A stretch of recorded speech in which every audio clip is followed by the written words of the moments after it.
Assalamualaikum warahmatullahi wabarakatuh. Kisah yang berikutnya yang bisa kita ambil pelajaran darinya, kisah tentang salah seorang sahabat Nabi pada perang Tabuk, yaitu Ka'ab bin Malik. Kisah ini juga terkait dengan salah satu turunnya ayat dalam Al-Quran. Perang ini terjadi di daerah yang jaraknya sekitar 700 kilometer, hampir 800 kilometer di utara Madinah, dan terjadi pada saat musim panas dan sedang terjadi paceklik. Namun para sahabat tetap semangat untuk berjuang menegakkan agama Allah. Ada kisah menarik pada perang ini, yaitu tentang Ka'ab bin Malik.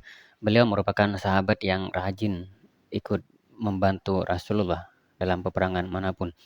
Dan beliau ini merupakan salah satu sahabat yang mengikuti Baiat Al-Aqabah kedua. Perang ini melawan Kekaisaran Romawi Timur Bizantium yang kala itu berkuasa di wilayah Syam. Perang ini sudah diinformasikan akan berangkat pada hari Kamis. Ka'ab bin Malik ini pada paginya hari Kamis itu ke pasar mencari keperluan-keperluan perangnya. Mungkin mencari yang terbaik begitu ya. Dan ternyata dari satu kios ke kios yang lainnya itu tidak segera ia temukan di pasar tersebut. Dia pun terus berusaha mencari hingga esok harinya. Hingga akhirnya dia tidak bisa menyusul para sahabat untuk ikut berperang. Di medan perang, Rasulullah itu tidak melihat keberadaan Ka'ab bin Malik. Akhirnya beliau pun bertanya, apa yang dilakukan Ka'ab sehingga dia tidak ikut berperang? Gitu tanya Rasulullah. Ada salah seorang sahabat itu yang sempat berprasangka buruk begitu. Dia itu berkata, baju dan selendangnya yang membuatnya tertinggal di rumah. Ya Rasulullah, begitu kata dia. Jadi baju dan selendang ini merupakan sindiran ya. Jadi seakan-akan beliau itu mengira bahwa Ka'ab itu tidak mau ikut berperang karena sayang sama keluarga dan hartanya. Tapi ada sahabat lain itu Mu'adz bin Jabal tidak membenarkan tuduhan itu dan beliau segera berkata, "Hus, sangat buruk perkataanmu itu. Demi Allah wahai Rasulullah, kami melihat Ka'ab sebagai orang yang baik." Begitu kata Mu'adz bin Jabal, menyangkal sahabat yang sebelumnya. Hingga akhirnya peperangan pun usai. Dan beberapa hari kemudian Rasulullah sholat di masjid. Usai sholat itu, Rasulullah duduk sendirian.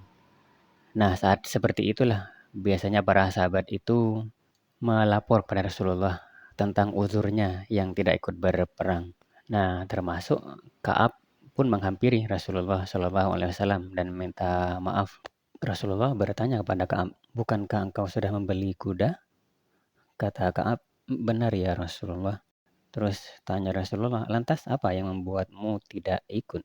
Ka'ab pun menjelaskan, demi Allah, sekiranya di sini tidak ada orang lain selain engkau, pasti saya akan lari. Saya diberikan kesempatan untuk membela diri, tetapi ya Rasulullah, orang tidak akan percaya.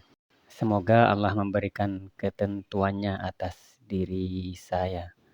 Begitu kata Ka'ab.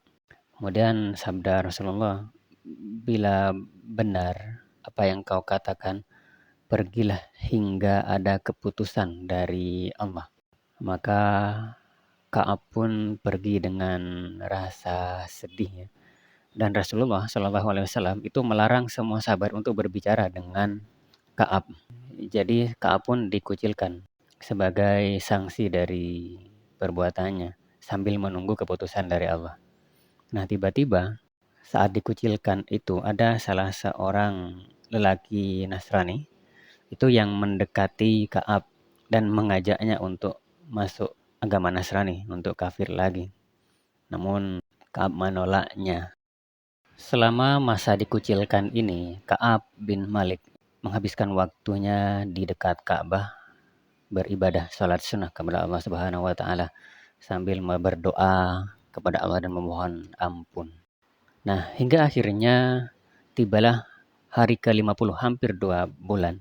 Di hari ke-50 inilah Allah menurunkan ayat.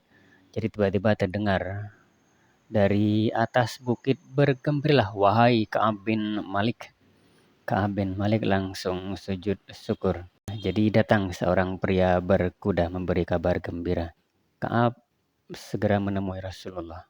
Dan Rasulullah SAW pun bersabda, "Bergembiralah wahai Ka'ab," dengan wajah yang sangat ceria. Ka'ab bertanya, "Wahai Rasulullah, apakah itu datang dari engkau atau dari Allah Subhanahu wa Ta'ala?" Kata Rasulullah, "Datang dari sisi Allah." Kemudian Rasulullah membacakan surat At-Taubah ayat 117 hingga 119.